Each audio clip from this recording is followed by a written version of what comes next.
Olá, seja muito bem-vindo. Esse é o nosso 14º encontro dessa temporada denominada As Cartas de Amor. Estamos estudando a teologia contida ali nas 3 cartas de João. Já estudamos bastante aí a primeira carta, passamos ali por todos os trechos da primeira carta. E se você por acaso perdeu os episódios anteriores, gostaria de conhecer um pouco mais qual é a mensagem que está nessas cartas de João, né, especialmente na primeira, que nós acabamos na semana passada, você pode acessar todo esse conteúdo lá no ntplay.com/bibliafácil. ntplay.com/bibliafácil. Também tem o nosso canal do YouTube, é youtube.com/bibliafácil.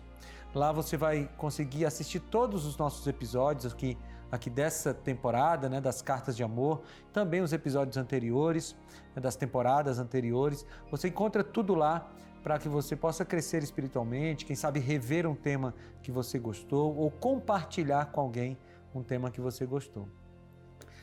Mas antes da gente avançar para o nosso estudo de hoje, que é um estudo da segunda carta de João, eu quero oferecer para você um presente. O presente é esse aqui, o Guia de Estudos Jesus, Restaurador da Vida.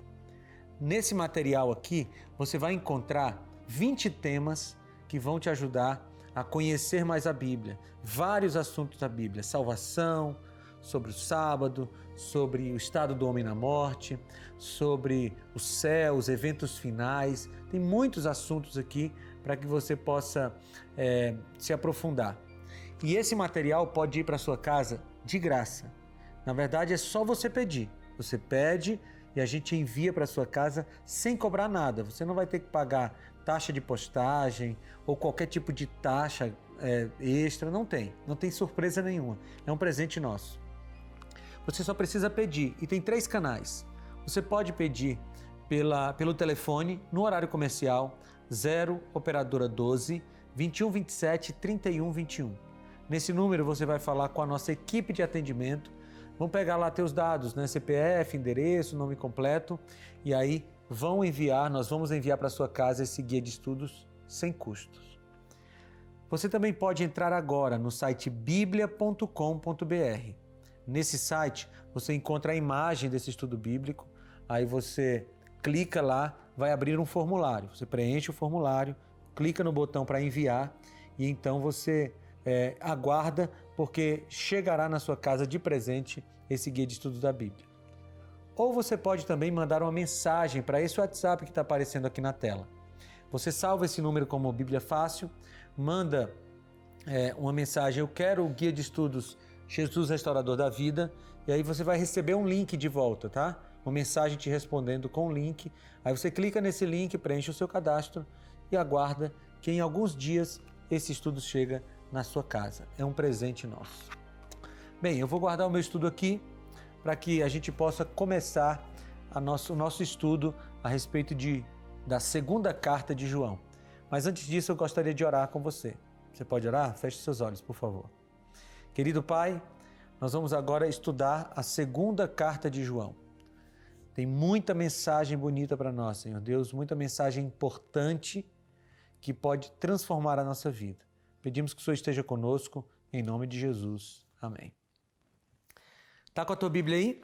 Pega a Bíblia, abre lá na segunda carta de João, lá no finalzinho da Bíblia já, pertinho do Apocalipse, para a gente estudar o conteúdo desse livrinho da Bíblia, né? Dessa pequena carta, que só tem um capítulo, 13 versículos.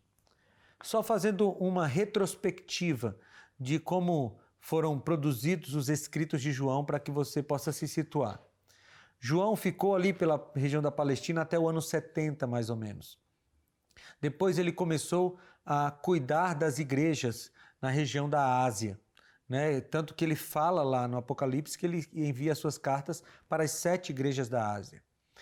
Mas aí ele foi preso pelo Império Romano, condenado ao caldeirão de óleo fervente. Ele foi colocado no caldeirão, escapou milagrosamente. Então ele foi exilado para a ilha de Patmos. Na ilha de Patmos, ele escreveu o Apocalipse. Então o primeiro livro da Bíblia escrito por João foi o Apocalipse. Depois ele sai da ilha de Patmos e vai para Éfeso. E em Éfeso ele escreve o seu evangelho e depois ele escreve as 3 cartas. Nós já estudamos a primeira carta, trecho por trecho, ao longo dessa temporada. E agora nós vamos estudar a segunda carta. Então eu estou aqui com a minha Bíblia aberta. Se você puder, abra aí a sua Bíblia, pega a caneta, um bloquinho de anotações para a gente estudar. São 13 versículos, então eu vou ler esses 13 com você. Vamos lá, diz assim: o presbítero, a senhora eleita e aos seus filhos, a quem amo na verdade. E não apenas eu os amo, mas também todos os que conhecem a verdade. Por causa da verdade que permanece em nós e estará conosco para sempre. A graça e a misericórdia e a paz da parte de Deus, Pai, e de Jesus Cristo, seu Filho, estarão conosco em verdade e em amor. Versículo 4. Ao encontrar alguns dos seus filhos, muito me alegrei, pois eles estão andando na verdade, conforme o mandamento que recebemos do Pai. E agora eu lhe peço, Senhora, eu já vou dar uma explicação aqui para que você possa entender. Quando João está chamando aqui, está falando sobre a Senhora, é uma forma dele se expressar, dele se referir à igreja, tá? Então, quando ele diz no versículo 1, o presbítero à Senhora, ele está falando, essa é uma carta do presbítero de João para a igreja, tá bom? E aqui de novo ele faz essa menção no versículo 4 sobre os filhos dessa senhora, que são os membros da igreja. Então no versículo 5, e agora eu lhe peço, Senhora, não como se estivesse escrevendo um mandamento novo, mas o que já tínhamos desde o princípio, que amemos uns aos outros. E este é o amor, que andemos em obediência aos seus mandamentos.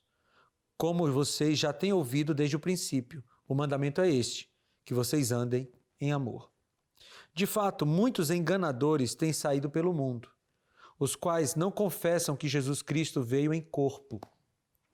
Tal é o enganador e o anticristo. Versículo 8 agora.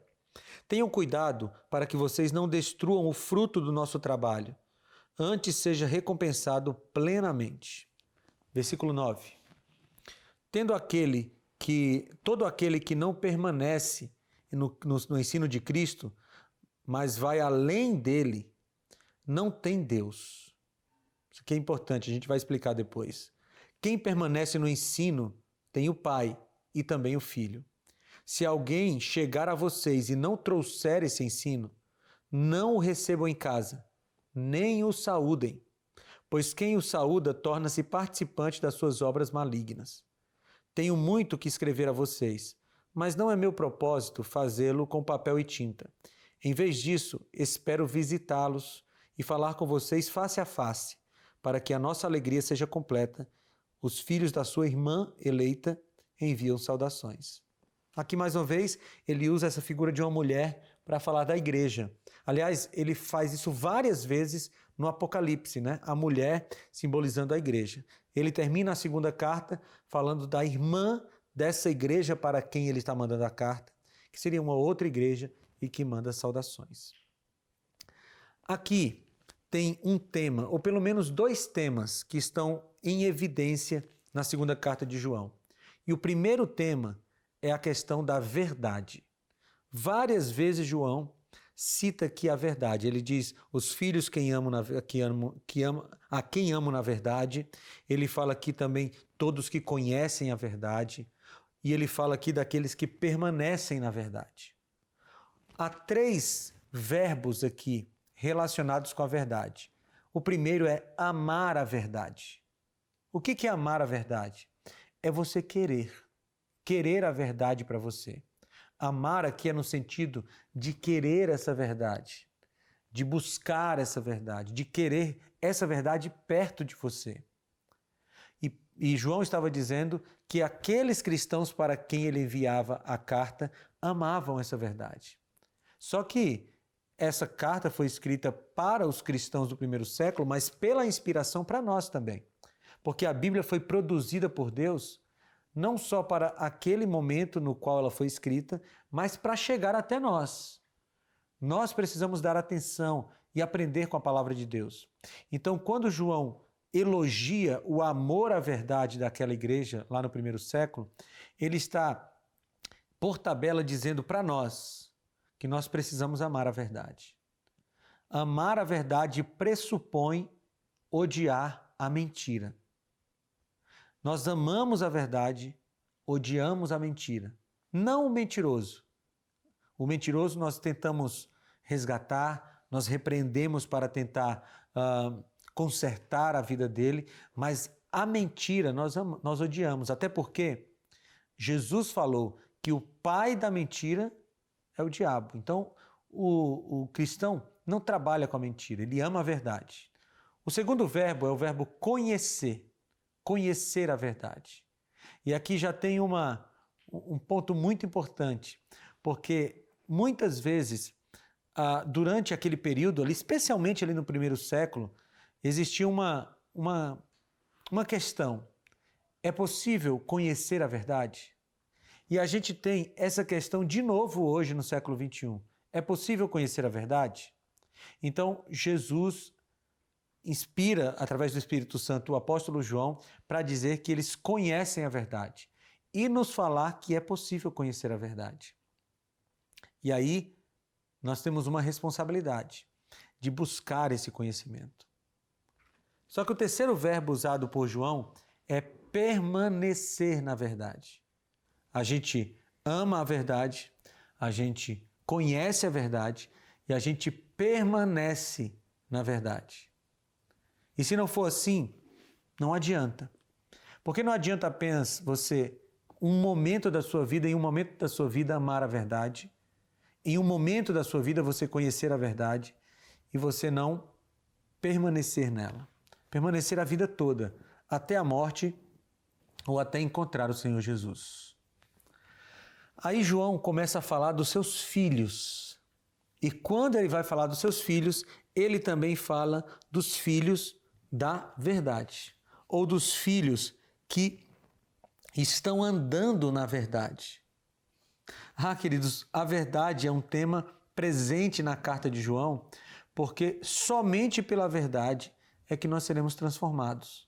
Você lembra das palavras de Jesus lá em João 8,32? E conhecereis a verdade, e a verdade vos libertará.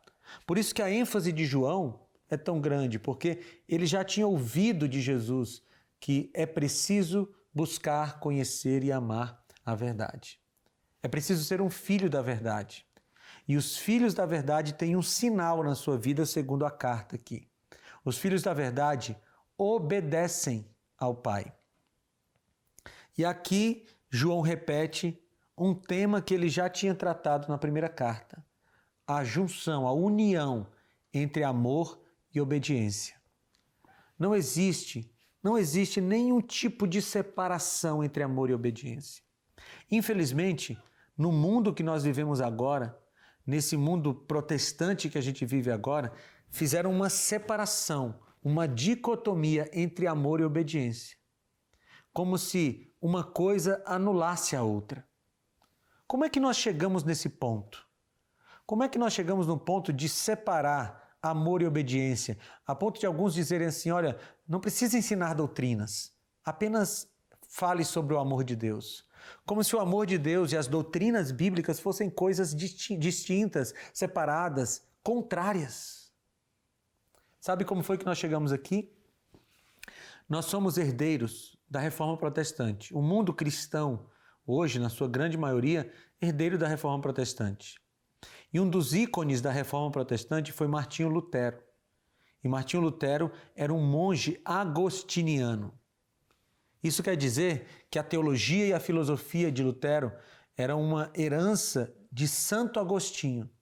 E Santo Agostinho, por sua vez, era um teólogo, filósofo neoplatônico. O que isso significa? Santo Agostinho seguia muitas das ideias de Platão. E o que Platão defendia? A separação entre corpo e alma, entre o que era físico e espiritual. E para Platão, o que era espiritual era muito melhor do que o que era físico. Na verdade, para Platão, a alma em algum momento recebia uma prisão chamada de corpo. Então o corpo seria a prisão da alma. Para Platão, o que era espiritual deveria ser valorizado, o que era físico não. O que era espiritual deveria ser valorizado, o que era prático não.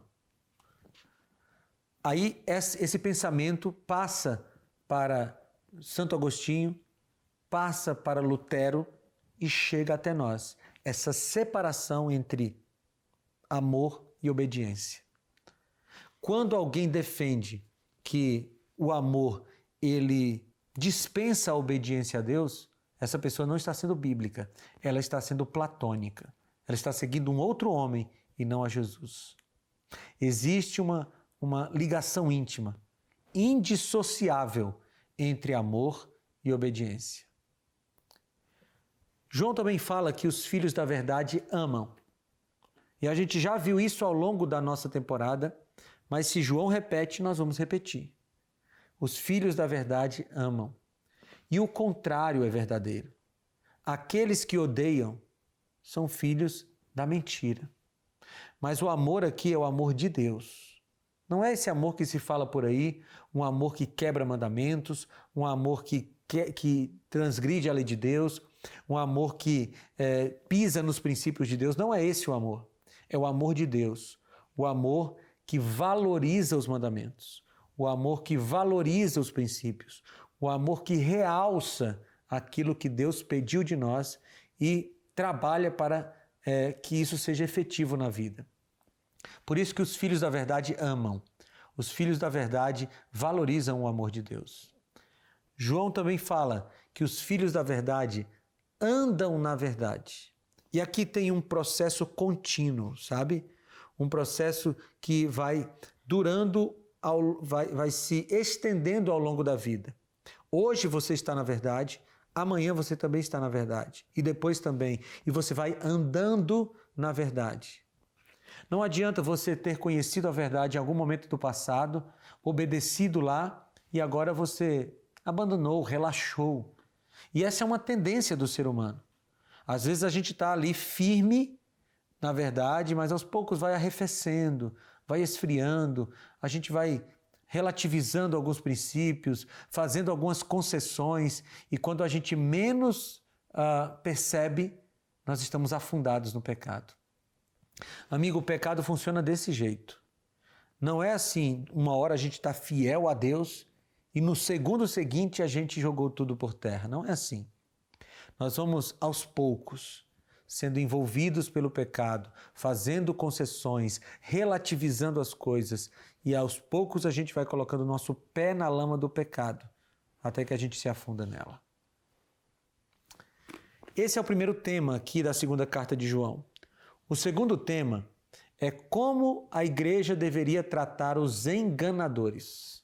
Lá no primeiro século já existiam pessoas tentando enganar os cristãos. Hoje também existem. E João nos ajuda a entender como nós devemos tratar esses enganadores. Vamos ler? Volta comigo. Versículo 7, ele diz: de fato, muitos enganadores têm saído pelo mundo. E o que esses enganadores fazem? Falam, eles não confessam que Jesus veio em corpo. Ele está aqui combatendo o docetismo, lembra? Docetismo que dizia que Jesus não tinha um corpo, ele tinha uma aparência de corpo. Ele está combatendo aqui. E esses enganadores, ele diz que são o anticristo. Aí ele começa a instruir sobre o que fazer com esses homens. Ele diz, tenha cuidado, tenha cautela. Por que tenha cuidado e tenha cautela? Para a gente não perder o esforço que já foi feito. Imagina, tinha sido feito um esforço tremendo para que igrejas cristãs fossem fundadas naquela região da Ásia. Muita gente tinha trabalhado duro, tinha passado por perigos, passado fome, sede, para que as igrejas fossem criadas. E agora um grupo de enganadores estava ameaçando fazer com que todo esse esforço se perdesse. João diz, tenham cuidado com eles, tenham cautela com eles. Só que João vai mais profundo. Ele diz assim, vocês não devem nem recebê-los em casa e nem saudá-los. Estranho isso, não é? João, que defendia a hospitalidade, defendia o amor, está dizendo para não receber essas pessoas em casa e nem saudá-los. Por quê? O sentido aqui do texto bíblico é deixar essas pessoas terem acesso, gastarem tempo ensinando os seus erros. Naquela época era muito comum que os pregadores viessem de outras cidades e fossem acolhidos pela igreja, recebessem lugar para ficar, comida, água. Só que esses enganadores, eles estavam pervertendo a igreja. E João diz, não deem abrigo para essas pessoas, porque quanto mais tempo eles ficarem com vocês, mais eles vão enganar a igreja. Essa gente abusava da hospitalidade da igreja e enganava os cristãos. Então, nesse sentido, João diz, não os receba, tenham cuidado com eles. E aqui é um equilíbrio perfeito, um amor que cuida de todos os que estão sendo enganados, um amor que cuida dos que estão sendo enganados, e um amor que olha no olho do enganador e diz, você está errado, precisa se converter, precisa mudar de vida, ou se não quer mudar de vida, você precisa deixar os cristãos em paz. Nós precisamos aprender com João como tratar os enganados e os enganadores. E a segunda carta nos ajuda a isso.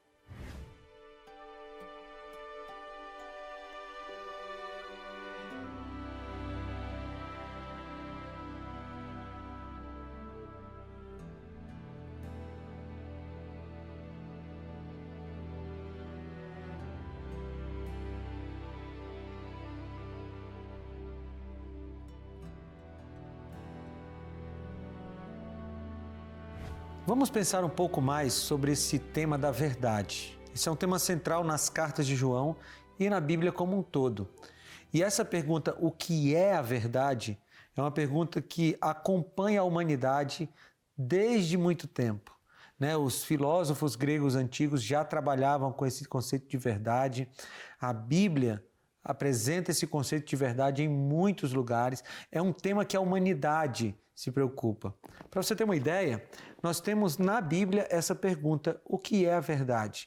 Eu quero que você vá comigo para João, capítulo 18. Lá no Evangelho de João, capítulo 18, e certamente João retoma esse tema da verdade nas suas cartas, pensando um pouco nesses episódios aqui do seu Evangelho, João 18, 33 a 38. Aqui tem um diálogo entre Pilatos e Jesus e ele se desenrola assim. Pilatos então voltou para o pretório, chamou Jesus e lhe perguntou, você é o rei dos judeus? Perguntou-lhe Jesus, essa pergunta é tua, ou outros te falaram a meu respeito? Respondeu Pilatos, acaso sou judeu? Foram o seu povo e os chefes dos sacerdotes que o entregaram a mim. Que foi que você fez? Disse Jesus, o meu reino não é deste mundo. Se fosse, os meus servos lutariam para impedir que os judeus me prendessem. Mas agora o meu reino não é daqui. 37. Então você é rei? Disse Pilatos. Jesus respondeu, tu dizes que sou rei. De fato, por esta razão nasci e para isto vim ao mundo, para testemunhar da verdade. Todos que são da verdade me ouvem. Que é a verdade? Perguntou Pilatos. Ele disse isso e saiu novamente para onde estavam os judeus e disse, não acho nele motivo algum de acusação. Você prestou atenção nesse diálogo entre Jesus e Pilatos? Jesus vem falando sobre o seu reino e ele toca no tema da verdade. E Pilatos então faz a pergunta, o que é a verdade? Veja que Pilatos não queria ouvir a resposta.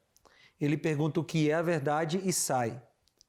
Ele faz essa pergunta porque era muito comum no meio da filosofia grega e romana essa questão do que é a verdade.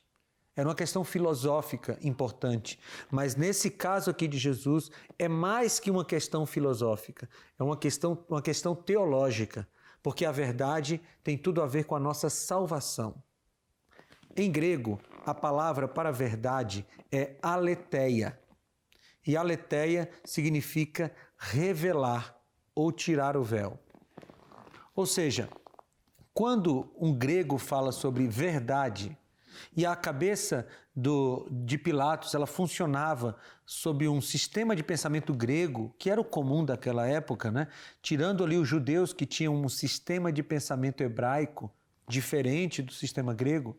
Mas no sistema grego, a palavra aletheia significava revelar, tirar o véu.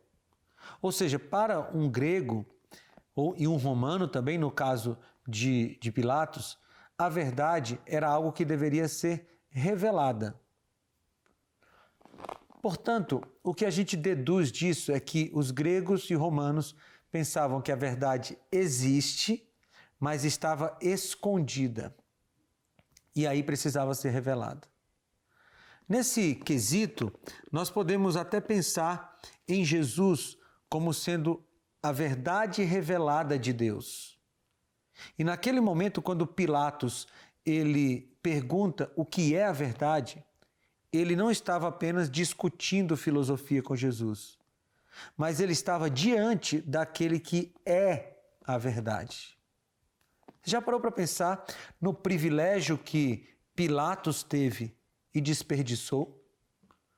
Porque ele perguntou o que é a verdade e saiu. Quando ele estava diante da própria verdade, a verdade revelada de Deus, a verdade revelada pelo Pai. Hoje nós vivemos num período filosófico que trata muito dessa questão da verdade. E hoje a pergunta não é apenas se a verdade existe, mas a pergunta é um pouco mais profunda, é se a verdade existe e ela é alcançável. Nós vivemos num período que muitos chamam de pós-modernidade. E na pós-modernidade, um dos pilares dessa filosofia é o relativismo. Então, você já deve ter ouvido frases, por exemplo, como não existe verdade absoluta, a verdade é relativa. Frases que, se você parar para observar, são autodestrutivas. Pense um pouquinho comigo. A frase não existe verdade absoluta. Ela não se sustenta. Sabe por quê? Pensa comigo. Alguém diz, não existe verdade absoluta. E aí a gente pergunta para essa pessoa, isso que você falou é verdade? Você percebe o nó que essa pessoa acabou de se colocar? Porque a afirmação não existe verdade absoluta se propõe a ser verdadeira.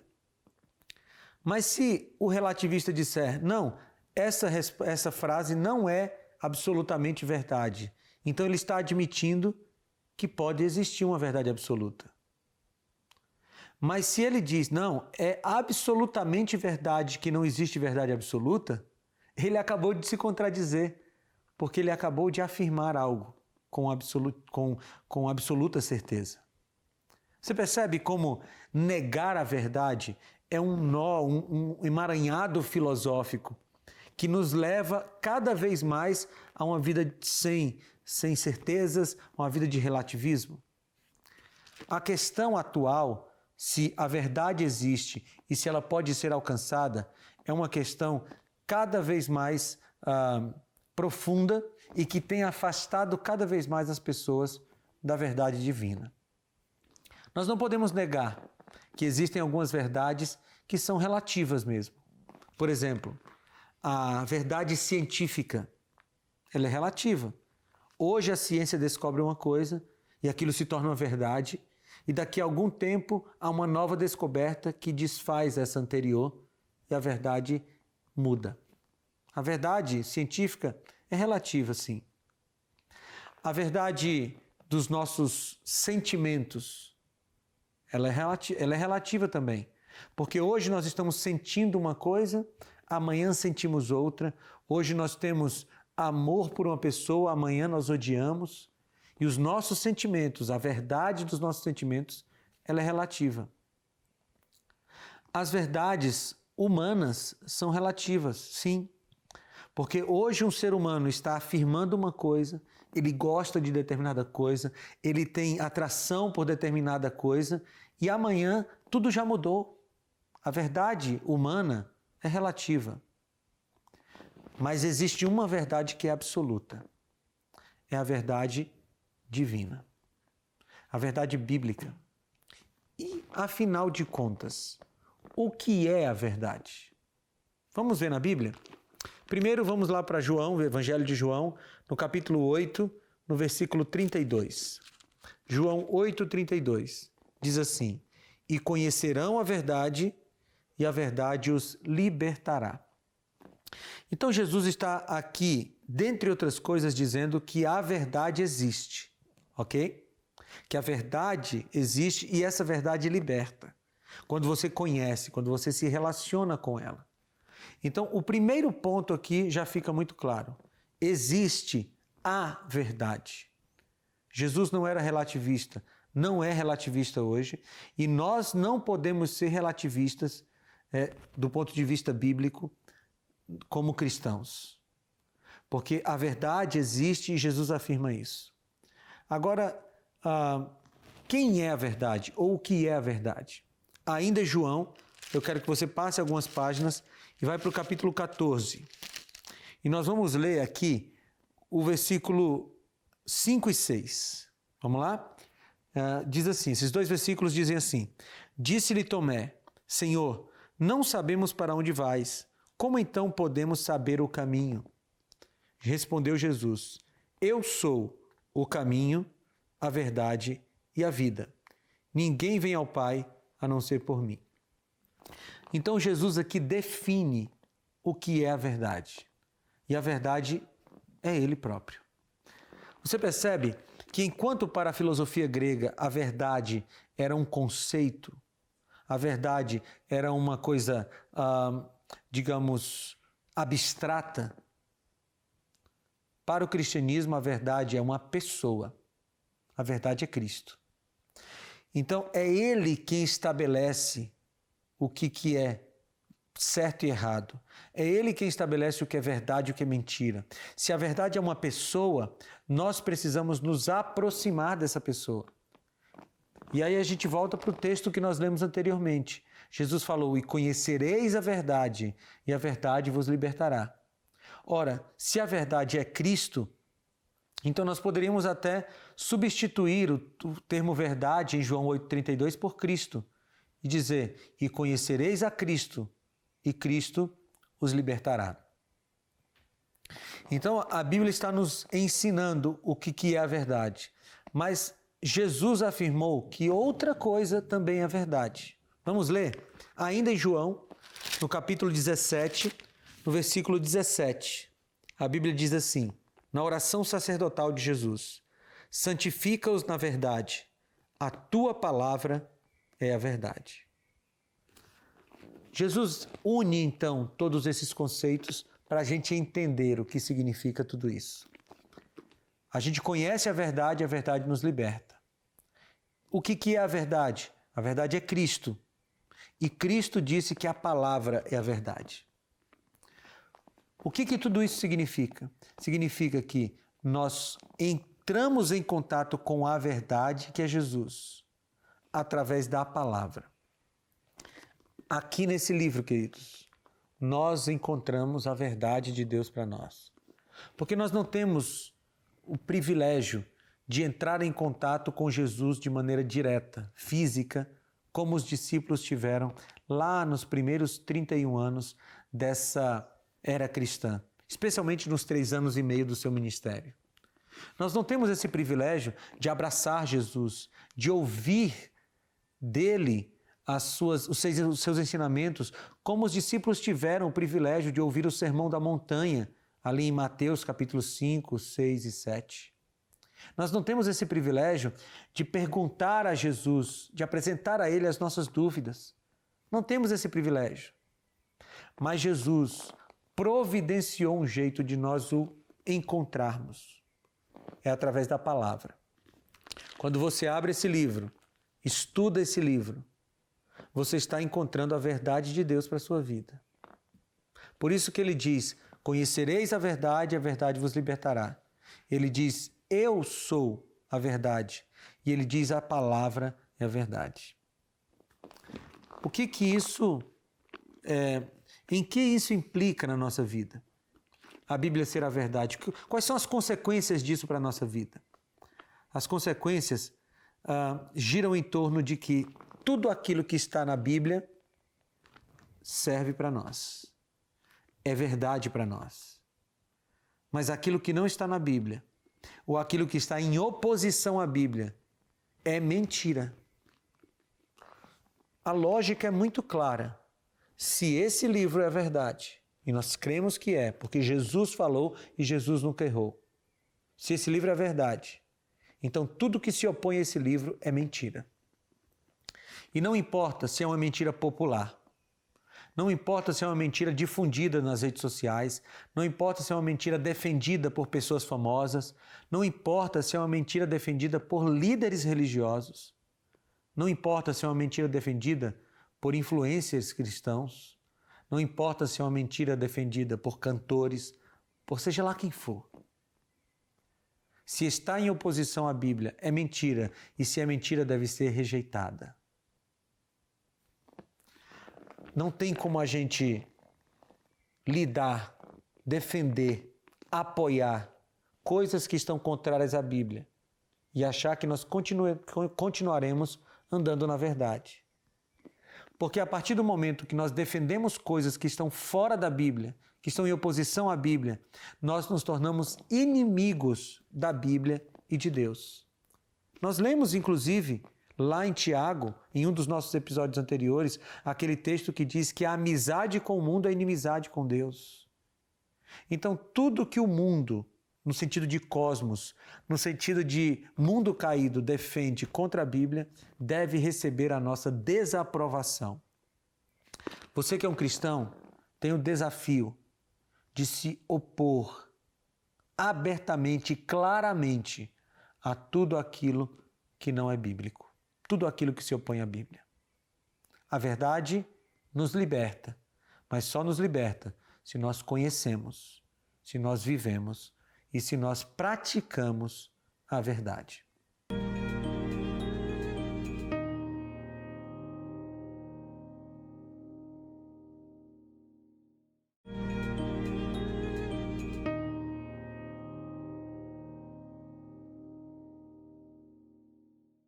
O que podemos aprender com toda essa nossa conversa a respeito de verdade, da existência da verdade, de quem é a verdade? Nós temos que guardar algumas coisas na nossa mente, porque elas nos ajudarão a seguir de maneira segura na nossa vida cristã. E a primeira coisa, a mais importante de todas, é ter bem claro na nossa mente que Cristo é a verdade. E se Cristo é a verdade é importante. Infelizmente, nós vivemos em um período da história da humanidade no qual as pessoas não têm mais tanta preocupação com a verdade. Alguns estudiosos, inclusive, chamam o nosso período de período da pós-verdade. Seria um período em que a verdade já não é mais tão importante assim, cada um tem a sua verdade, e a gente começa a entrar em territórios escorregadios, não é? Porque se cada um tem a sua verdade, admite-se verdades contraditórias. Deixa eu tentar te dar um exemplo. Imagine que uma pessoa diga assim, você está diante de um objeto que é verde, tá bom? Imagina isso. E aí chega uma pessoa e diz assim, esse objeto é verde. Mas chega outra pessoa que diz assim, esse objeto é azul. E aí as duas pessoas no mundo, no clima filosófico que nós lemos, ou que nós vivemos, as duas pessoas teriam razão. Teriam razão sobre a sua opinião a respeito daquela cor. No mundo que nós vivemos, seria mais ou menos assim. Quem diz que é verde tem a sua verdade, quem diz que é azul tem a sua verdade e ambos têm que ser respeitados. Já ouviu isso? Só que não dá para uma coisa ser azul e verde ao mesmo tempo. São verdades contraditórias e que não podem existir ao mesmo tempo. Se uma for verdade, a outra é mentira. Você entende isso? Eu te dei um exemplo de cores, né? Mas a gente poderia levar esses exemplos para muitas outras áreas da vida. Alguns dizem que o sábado é o dia de guarda, porque a Bíblia diz isso. Outros dizem que o domingo é o dia de guarda. E aí alguns vão dizer assim, não, cada um tem a sua verdade e está tudo valendo. Os dois podem conviver, os dois podem defender as suas verdades ao mesmo tempo. Mas veja, há uma contradição aí. Se o sábado é verdade, o domingo é a mentira. E se o domingo é a verdade, o sábado é a mentira. Os dois não podem ser verdades ao mesmo tempo. Então, quem defende que o sábado é o dia do Senhor e quem defende que o domingo é o dia do Senhor, esses dois grupos, eles estão em contradição. E essas duas afirmações não podem ser verdades ao mesmo tempo. Nós podemos levar isso para outras áreas. Alguns defendem que a relação amorosa tem que ser entre um casal, um homem e uma mulher. Outros defendem que a relação amorosa pode ser entre duas pessoas do mesmo sexo. E aí, no clima filosófico que nós vivemos, dizem assim, não, os dois estão certos. Mas, queridos, essas são verdades contraditórias. E se uma é certa, a outra é errada. O que eu estou tentando te dizer é que nós não podemos deixar com que a nossa mente seja envolvida com esse clima de pós-verdade. Um clima que quer dizer que verdades contraditórias podem existir ao mesmo tempo. E não podem. É filosoficamente impossível que coisas contraditórias sejam verdades ao mesmo tempo. Quando a gente leva isso para a Bíblia, as coisas se tornam ainda mais intensas. Porque não dá para você dizer que uma coisa que a Bíblia afirma é verdadeira, enquanto você defende uma coisa que contradiz isso. E eu não estou te falando aqui de uma situação hipotética. Não. Eu estou te falando aqui de coisas que têm acontecido no meio cristão. A Bíblia diz uma coisa, as pessoas afirmam outra coisa e querem dizer que essas verdades, entre aspas, podem conviver ao mesmo tempo. Mas não podem. A verdade é uma coisa importante e precisa ser bem estabelecida. A verdade também é uma coisa alcançável. Não é à toa que foi de dentro de um mundo cristão que a ciência se desenvolveu. Porque a ciência nada mais é do que a busca por verdades. Seja ela a ciência biológica, seja ela a ciência da saúde, seja a ciência exata, sejam as ciências humanas, os cientistas buscam uma verdade, ok? Bem, quando nós pensamos nessa questão da verdade alcançável, nós precisamos entender que Deus revelou a verdade para nós. E aí nós encontramos vários textos nos evangelhos que são importantes para a gente meditar nessa questão da verdade. E eu queria que você fosse comigo para Mateus capítulo 27. Mateus capítulo 27 tem o relato ali da morte de Jesus. E dentro desse relato da morte de Jesus, tem um diálogo de Jesus com Pilatos. Eu comecei esse programa, ou pelo menos ali na metade do programa, eu falei sobre aquela pergunta de Pilatos, você lembra? O que é a verdade? No diálogo com Jesus. E aqui, na hora de Pilatos julgar a Jesus, ele faz outra pergunta importante. A primeira pergunta, o que é a verdade? E a segunda pergunta está em Mateus capítulo 27, versículo 22. Diz assim, perguntou Pilatos, que farei então com Jesus chamado Cristo? Pensa comigo, se Jesus disse que ele é a verdade e Pilatos perguntou o que é a verdade, de alguma forma a resposta foi dada a Pilatos. Jesus é a verdade. Jesus sabia disso. Pilatos pode não ter entendido tudo isso, mas essa pergunta que ele faz aqui em Mateus 27, 22 é muito significativa, porque ele pergunta, o que farei então com Jesus chamado Cristo? Em outras palavras, Pilatos estava perguntando, o que eu farei com a verdade? Essa é uma pergunta muito importante. O que você vai fazer com as verdades que você foi encontrando na Bíblia ao longo dessa nossa temporada? O que você vai fazer com a verdade que você recebeu aqui no texto bíblico? O que você vai fazer com ela? A pergunta de Pilatos, ela vem ressoando ao longo dos séculos. O que você vai fazer com Jesus, chamado Cristo, que é a verdade? Existem pelo menos duas possibilidades.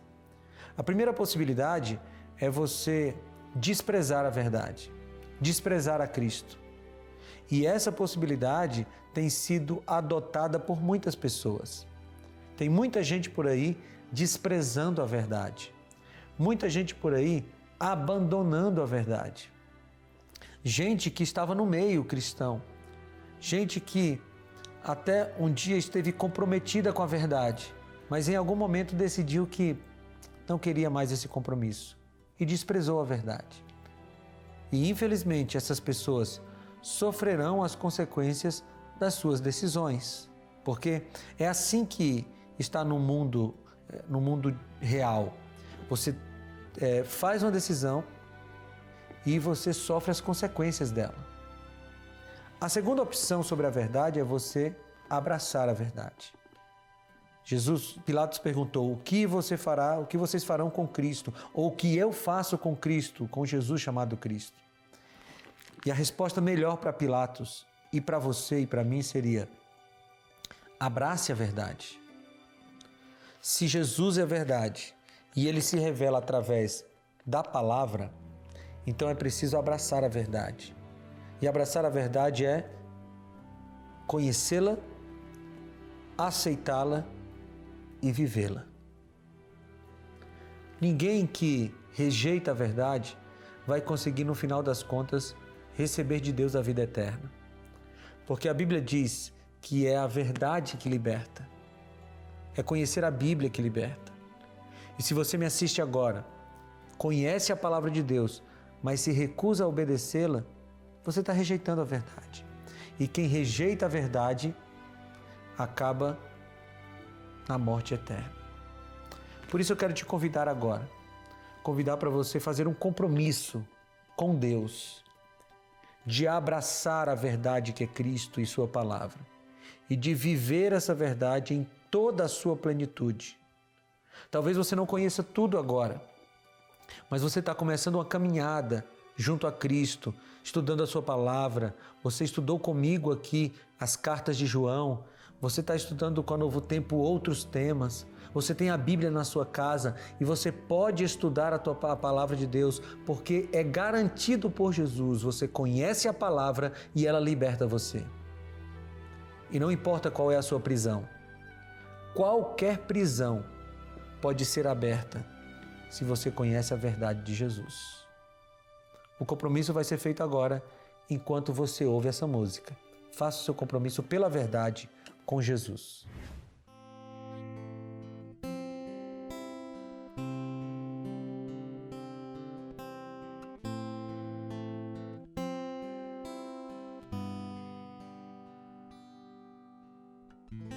Leva tempo pra aceitar, e eu nem sei se entenderei essa tentativa de se aproximar, pensando em me levantar. Como pode ainda assim levar o mundo e olhar pra mim, me mostrando que é possível prosseguir, pois tudo já pagou por mim. Não mais eu quem vive, Cristo é quem habita em mim. E se eu cair, no escuro. Eu sei que queres me ensinar a carregar também a minha cruz. Jesus, não mais eu quem viver.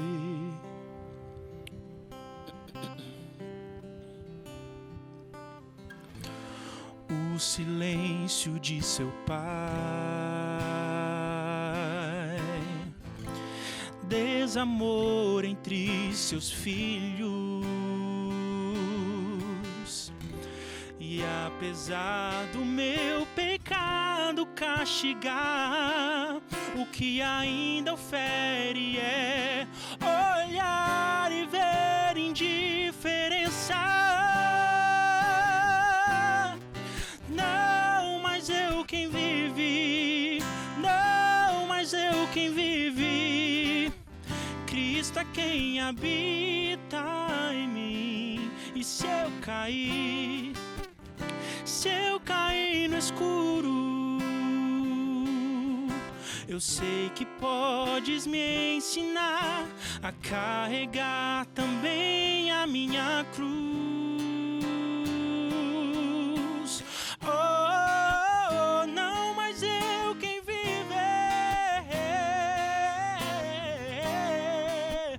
Cristo vive em mim. Oh, não mais eu.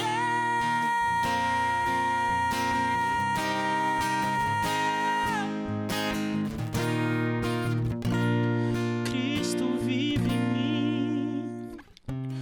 E hoje eu vejo quanto o Pai me ensinou.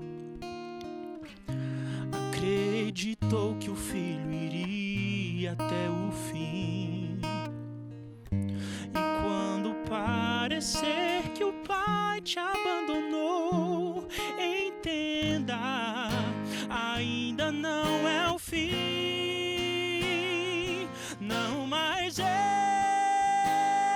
ainda que as forças faltem, mesmo se o fardo for pesado demais, ainda que tudo chegue ao fim, não mais eu. Tomo, Deus, em tua mão, como está meu coração.